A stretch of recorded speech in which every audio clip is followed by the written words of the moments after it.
Eto mga kaibigan, bali nagpahinga muna tayo kasi sobrang lakas kanina ng ulan sa may bandang Atimonan, Pagpilaw, Bitukang Manok. Bali dito na tayo sa malapit sa Gumaka. Bali ito sa may tabing dagat. Dito ako lagi nag stop over kasi maganda yung lugar na to. Bali konti lang ang humihinto rito mga kaibigan, mga lads. Kalimitan dito mga truck driver, mga biyahero din, pero yung mga nakakotse hindi rito gaano naghihinto kasi dun sila sa may unahan, marami kasing kainan dun sa unahan, kaya dito na kasi pag ganito na maulan na isasampay ko ng maayos yung aking kapote, yung mga gamit ko. Okay mga kaibigan, tara samahan niyo ako. Kapag walang ulan dito mga kaibigan, mga lads, napakaganda ng lugar na to. Sarap tumambay dito kasi tabing dagat to. Tapos ito sa may kanan natin, puro kainan yan, sunod-sunod na kainan yan, maraming kainan talaga rito mga lads. Kaya talagang daming humihinto rin dito. At saka pala mga kaibigan, mga lads, kapag nandito na kayo sa may kainan, sa may mga sa dagat na to, daan-daan lang kayo kasi mayroon ditong release ng tren. Baka di nyo alam, di nyo po napansin, medyo bigla na lang kayo ritong kakalabog lalo pag sa mga nakamotor. Kaya ingat kayo rito mga kaibigan, mga lads. Tapos may sign naman siya rito, ito yung rubber strip tama ba? Basta yung strip dito mga lads. Tapos ito na yung release. Tapos may sign naman sa bandang kanan na railroad crossing, kaya talaga mag-ingat tayo. Ako mga kaibigan, mga lads, kapag nandito na ako sa may bandang Gumaka, medyo maganda-ganda na yung pakiramdam ko kasi inisip ko na halos nakakalahati na ako ng Bicol. Pero syempre napakalayo pa nito mga kaibigan, mga lods, kasi napakalaki talaga ng Quezon. Kaya talagang sobrang, pero pakiramdam mo kasi talagang naano mo na yung oras na natatansya mo na yung oras na pagdating mo sa Bicol, kasi ito napaka malapit ka na, napakalampas ka na sa kalahati. Ang bilis nung Mio mga kaibigan, mga lods, talagang grabe. Kahit madulas yung kalsada, talagang matindi. Sanay na sanay siguro to si kuyang rider sa biyahe. Minsan talaga may nakakasabay din akong talagang mabibilis na mga motor, pero eto si Kuya Mio, galing talagang. Kahit madulas talagang grabe, sumisibat talaga siya. Pero syempre ako kasi ganun din naman, medyo maingat lang talaga. So nag-iingat ako kasi ito nga madulas. Siguro na malayo rin talagang biyahe nito ni Kuya, kaya talagang mabilis din siya. Kasi ito kasi mga kaibigan, mga lods, yung ulan medyo tumigil na, huminto na, kaya medyo maganda-ganda na yung biyahe namin dito pauwi ng Bicol. Bali ito mga kaibigan, papunta na tayo ng sa may Gumaka, pero Gumaka parte na to mga lods. Talagang lupit ni Kuya. Ang galing ng Mio, ang galing niya sobra. Ang galing niya magmotor, tapos magaling siya sa mga diskartiyan sa pagmamotor. Kailangan ingat lang talaga tayong lahat.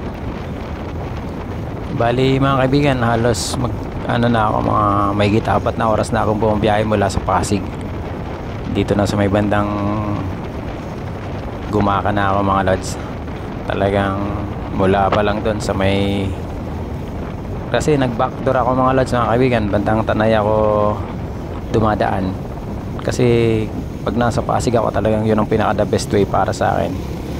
Kasi talagang kumbaga yun ang pinaka malapit, pinaka maganda para sa akin. Pero yung iba kasi nag-aalabang. Ako kasi di ko gusto masyado yung daan doon kasi ang dami-daming sasakyan doon eh. Tapos matraffic din. Dito kasi sa may backdoor, ang matraffic lang sa may bandang Binangonan, pero di naman ganun katindi. Kaya talagang pag dumating na ako doon sa may Tanay, dire-diretso na yun, paakyat ka na ng Pami, Mabitak, yun dire-diretso na yun mga lods. Talagang sobrang ganda na ng kalsada ron. Mananawa ko sa magandang view doon, tapos magandang kalsada. Ang galing ni Kuyang Mio. Ang galing niya tumiming, tapos ganda ng mga banat niya sa kurbadaan. Talagang na didiskartehan niya. Ito mga lods, mahirapan tayo rito overtake, ang laki nito. Mahirapan tayo rito mga lods, malampas. Kasi ang laki, tapos mabilis din siya, tapos maraming palikurin dito sa bandang lugar na to. Kaya antay tayo ng tamang pagkakataon. Mahirap na, isa lang ang buhay natin, kailangan talagang enjoy lang natin yung buhay. Wag muna tayong magmadali na overtake kasi nakakatakot, napakadulas pa ng kalsada mga lods. Ayun mga kaibigan, overtake na yung truck, sunod tayo. Ako po, may kalaban pa pala mga lods, mahirap na, balik tayo ulit. Paliko ulit bawal may yellow lane. Ito mga kaibigan, medyo umpisa na naman yung bumubuhos yung ulan. Talagang medyo mahirap talaga pag bumabiyahe ng ganitong mga panahon mga lods, tapos ganito pa yung nasusundan natin. Sobrang pakiramdam ko talagang kakayanin ko ba to? Kaya yan mga lods, antay lang tayo ng tamang pagkakataon tsaka timing. Pero si Kuyang Mio, nako wala na, iniwan na tayo. Hindi ko na makita talaga mga lods. Hindi ko alam kung baka nasa bayan na siya nang kumaka. Bilis niya, sobrang galing niya. Saludo sa iyo kuya kung napanood mo to, talagang lupet. Ang galing-galing mo. Ingat ka lang lagi sa bawat biyahe. Lahat naman tayo mga kaibigan mga lods. Okay po mga kaibigan, samahan niyo po ako sa aking biyahe sa maulan na biyaheng Bicol. Dito po sa may parting Gumaka. Talagang sobrang mag-iingat lang po tayo kasi napakadulas po ng kalsada. Hindi natin alam yung saan lubak pa rito. Kaya kailangan talagang alerto tayo mga lods. Maraming salamat sa panonood po.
Malapit na ako mga lods sa aking pinapagasolinahan din dito sa may Gumaka. Ito yung sa may Petron. Dito talaga ako nagpapagas kasi dati dito rin talaga yung hintuan namin noon nung bumabiyahe pa ako ng 4 wheels pag umuwi kami ng Masbate. Kasi naging driver ako dati ng politiko doon sa may Masbate. Halos weekly kami na bumabiyahe rito. Ito talaga yung stopover namin sa may Petron dito sa may Gumaka mga lods. Kaya talagang kabisado ko tong lugar na to. Ito yung aming hintuan din kapag kami nagpapahinga pag bumabiyahe kami ng Masbate nun. Kasi lagi kami nauwi nun, halos weekly talaga. Every Monday kasi yung session nila sa bayan nila. Kaya ito yung hintuan namin mga lads dito sa may Petron, sa may Gumaka, bago mag-release niyan mga lads, mga kaibigan.